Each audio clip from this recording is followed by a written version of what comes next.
वरहमतुल्लाहि वबरकातुहू। नाज़रीन गिरामी, आज मैं आपके रूबरू हूँ एक अहम सवाल के साथ, और सवाल ये है कि रिस्क में बंदिश कैसे लगती है। और ये एक ऐसा सवाल है जिसने हमारे बहुत सारे भाइयों को परेशान करके रख दिया। और जब ये सवाल पैदा होता है तो हमारे भाई किसी आमिल साहब को बुलाते हैं, और जिस लाइन में वो लगे हुए हैं, यानी दुकान करते हैं या किसी और तिजारती पेशे को इख्तियार कर रखा है, आमिल साहब से उसके मुताल्लिक बताते हैं कि हमारा ये कारोबार नहीं चल रहा है या हमारा ये बिजनेस नहीं चल रहा है। आमिल साहब आते हैं, दुकान का मुआयना करते हैं, और आमिल साहब कहते हैं कि आपकी ये दुकान यहाँ नहीं चलेगी, आप इसे लेकर कहीं और चले जाइए और कहीं और जाकर दुकान कीजिए। इसी तरीके से हमारे बहुत सारे भाई पंडितों के पास चले जाते हैं, हत्ता कि अपने ईमान तक का सौदा कर देते हैं। तो मैं आज आपको बताऊं कि याद रखिएगा कि रिस्क देने वाली जात सिर्फ और सिर्फ एक अल्लाह की है, तो रोकने वाला बंदा कौन हो सकता है।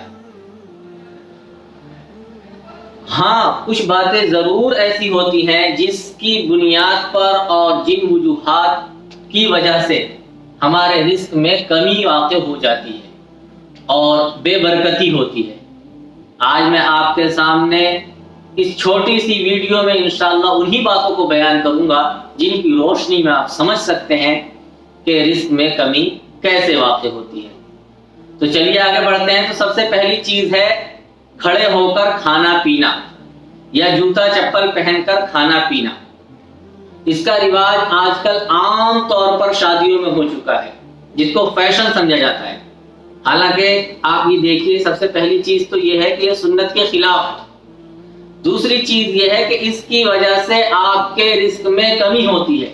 मिन जानिबिल्लाह, अल्लाह ताला की तरफ से आपके रिस्क के अंदर कमी कर दी जाती है। तो आपको चाहिए कि इससे बचें। और अगर कोई शादी में ऐसा सिस्टम हो जहां ऐसा माहौल हो तो आप समझाएं उन्हें कि भाई देखो ऐसा मत करो, ये सुन्नत के खिलाफ है। इसी तरीके से दूसरी चीज बैतुल खला नंगे सर जाना, यानी आप जिस हालत में थे घर में आम तौर पे नंगे सर ही रहते हैं और इसी तरह उठे और बैतुल खला चले गए, इसकी वजह से भी रिस्क में कमी वाक़ हो जाती है। नंबर 3, मेहमान को बोझ जानना। अगर कोई मेहमान आ गया तो ये समझते हैं कि हमारे ऊपर तो एक बोझ आ पड़ा, हालांकि ऐसा नहीं, बल्कि मेहमान तो अपना रिस्क खुद लेकर आता है और मेहमान की वजह से रिस्क के अंदर बरकत आती है। बकौल माजिद देवबंदी, अल्लाह मेरे रिस्क की बरकत न चली जाए तो रोज से घर में कोई मेहमान नहीं है। नंबर 4, मस्जिद में दुनिया की बातें करना। आप मस्जिद गए और मस्जिद में अभी नमाज के अंदर कुछ वक्त है, आपने जाकर बातें शुरू कर दी। अब अगर आप गए हैं और वक्त है नमाज के अंदर, तो आपको चाहिए कि आप या तो तहियतुल मस्जिद पढ़ लें, तहियतुल मस्जिद नहीं पढ़ते तस्बीह पढ़ लें, इस्तिग़फ़ार पढ़ लें। तो ये काम करने के हैं। और जाकर मस्जिद में दुनिया की बातें करना, ये रिस्क में कमी वाक़ होने का एक सबब है। नंबर 5, फकीर को झिड़क देना। आपसे किसी साहिल ने सवाल किया और आपने उसे जो है झिड़क दिया, बुरा भला कह दिया। अगर आपके पास पैसे नहीं हैं, आप देना नहीं चाहते हैं, तो आप उसे झिड़किए ना। कुरान साफ साफ ऐलान करता है वअम्मस्साइला फला तनहर, कि किसी फकीर को बिल्कुल ना झिड़को। तो आप अगर देना नहीं चाहते हैं, आपकी जेब में पैसे नहीं है, तो आप उससे कोई अच्छी बात कह दीजिए जिससे उसके दिल पे असर भी ना हो, जिसे वो बुरा भी ना समझे। या कुछ ना कहिए, आप ना दीजिए लेकिन बुरा भला ना कहिए। नंबर 6, झूठ बोलना। झूठ हम आम तौर पे बोलते हैं, खास तौर से खून पर। इसी तरीके से नंबर 7, गाने बजाने में दिल लगा लेना। आजकल आम तौर पे हर किसी के पास मोबाइल है, जहां मौका मिला फौरन लग गए। तो याद रखिएगा, ये भी रिस्क में कमी वाक़ होने का एक सबब है। नंबर 8, अपनी औलाद को कोसते रहना, बुरा भला कहना, दूसरों से शिकायतें करते रहना कि इतना बड़ा हो गया, कुछ करता नहीं, किसी काम का नहीं, निकम्मा है, निखट्टू है।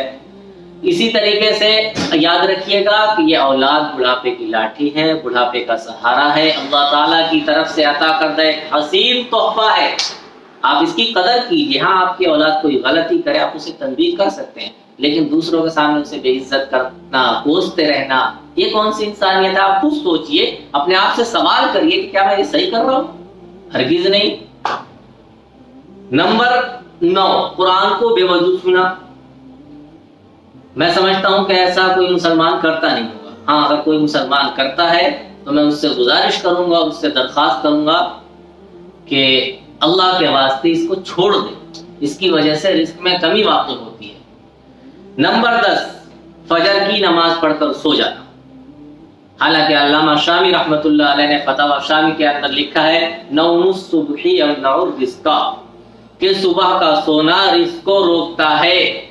सुबह जो इंसान फजर की नमाज पढ़कर सो जाता है, अल्लाह ताला की तरफ से उसके रिस्क के अंदर कमी वाक़ई हो जाती है, बेबरकती का सबब बनता है। इसलिए आपको चाहिए कि जो बातें मैंने आपके सामने बताई, 10 बातें, इनको देखिए कि आपके अंदर कहीं ये चीजें पाई तो नहीं जाती। अगर ये काम आपसे सरजद हो रहे हैं तो आज ही इन पर कंट्रोल कीजिए और इन पे कदगन लगाइए और रुकने की कोशिश कीजिए, तो इंशाअल्लाह अल्लाह तो देना चाहता है। हम ऐसे बने कि हम लेने वाले हों। मेरा अल्लाह तो ऐसा, अल्लाह ताला फरमाता है, इन्नल्लाह यर्ज़ुक़ु मन यशाउ बिगैरि हिसाब। अल्लाह ताला जिसे चाहता बेहिसाब रिस्क देता है, रिस्क का ढेर लगा देता है।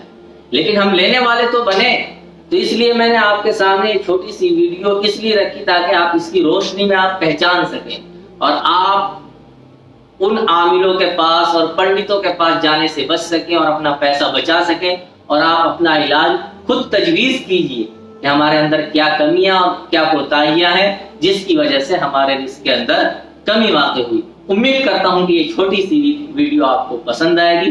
फ़क़त वस्सलाम।